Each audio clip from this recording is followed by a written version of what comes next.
बेटा गोला खाना एंट्री भले ही लेट होगी लेकिन सबसे ग्रेट होगी। जिंदगी जीते हैं हम शान से, तभी तो दुश्मन जलते हैं हमारे नाम से।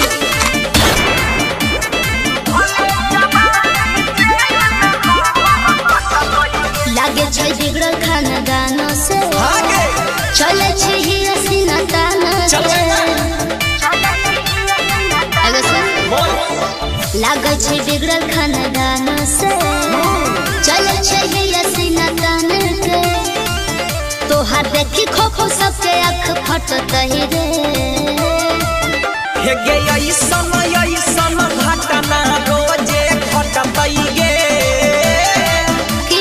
भले जवानी जेल में हमर घटतई गे। अच्छा ऐसन घटना रोजे घटतई गे। भले जवानी जेल में हमर घटतई गे।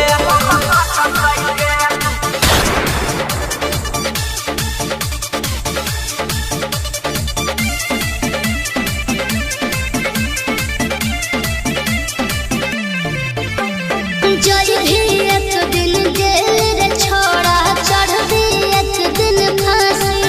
आगे जबले जिंदा रहबै तबले करबै बदमाशी। हाँ तो पिटाई भी अरे जय भी एक दिन जेल रे छोड़ा, चढ़ भी एक दिन फांसी। जबले जिंदा रहबै तबले करबै बदमाशी। तू लगैले छी आग कब से मटते रे। ऐसन घटना रोजे घटतई गे। अरे अरे भले जवानी जेल में हमर घटतई गे। अरे पगला गेली आगे ऐसन घटना रोजे घटतई गे। भले जवानी जेल में हमर घटतई गे।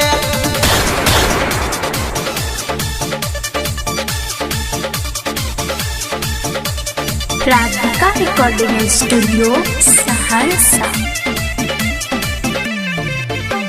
सगर लोगवा छोड़ा तोहर करे छो खिलाफी। राइटर धीरज तीन सड़क के छौड़िया के नाम छे सबले काफी। अच्छा